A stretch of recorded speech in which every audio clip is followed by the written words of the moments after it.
Hoje a gente vai mergulhar de cabeça no que diz o Código Penal Brasileiro sobre o aborto. A ideia aqui é fazer uma análise bem direta dos artigos 124 a 128 para entender, sabe, a estrutura legal que define o ato como crime, as punições e, claro, as exceções.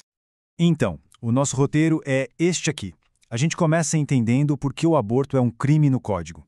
Depois, olhamos para a responsabilidade da gestante, o que acontece quando um terceiro participa, as situações que aumentam a pena e, por fim, os casos em que a lei diz que não há punição. Vamos começar pelo começo, pela regra fundamental. Ela que serve de base para tudo que vem depois. É o ponto de partida de toda essa discussão na lei. E a posição do Código é bem clara logo de cara. Provocar um aborto é um ato criminoso, ponto. Essa é a premissa que vai guiar tudo que a gente vai ver a partir de agora. Ok, agora vamos para o primeiro tipo de crime que a lei detalha lá no artigo 124.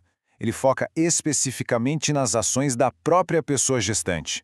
E só um detalhe, a gente usa pessoa gestante para ser mais inclusivo, mas o texto original, que é de 1940, fala em mulher, tá? O artigo 124 é bem interessante porque ele descreve duas ações diferentes. A primeira é a pessoa provocar o aborto em si mesma, e a segunda é ela consentir, ou seja, dar permissão para que outra pessoa faça. Nos dois casos, a responsabilidade penal é da gestante. E qual é a pena para isso? Detenção de 1 a 3 anos. É bom a gente entender rapidinho o que é detenção. No nosso sistema, geralmente é um regime mais brando, que pode começar no semiaberto ou aberto, diferente da reclusão. Agora o cenário muda. E quando é outra pessoa que faz o procedimento? Aí a gente entra nos artigos 125 e 126, que fazem uma distinção super importante que muda tudo: o consentimento.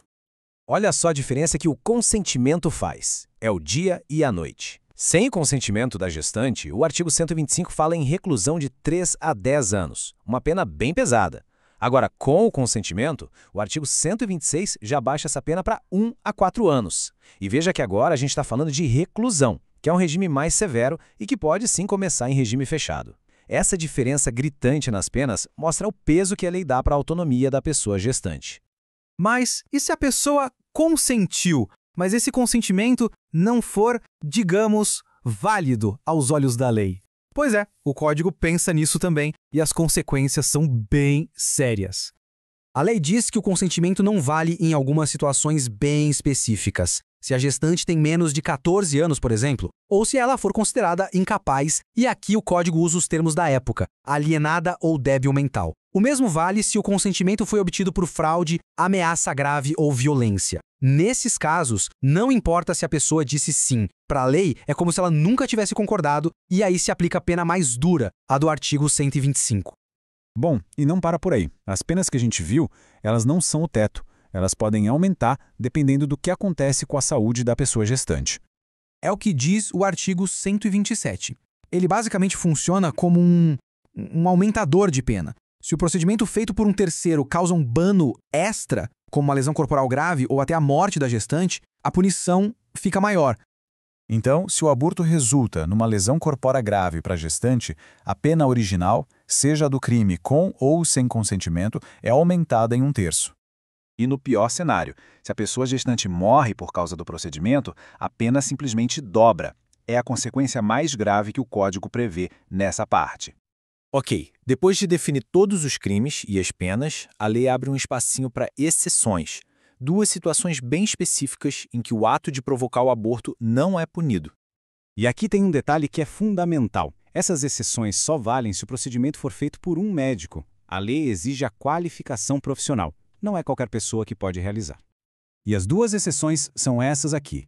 A primeira é o chamado aborto necessário, que é quando não tem outro jeito de salvar a vida da gestante. É a vida dela ou a vida dela. A segunda é quando a gravidez é resultado de um estupro.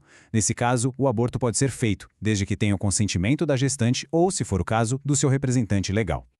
Então, resumindo a história toda, a regra geral é que provocar aborto é crime. As penas mudam muito dependendo de quem faz e principalmente se tem consentimento válido.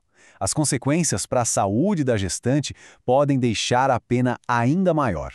E no fim, temos duas exceções bem claras que a lei não considera crime.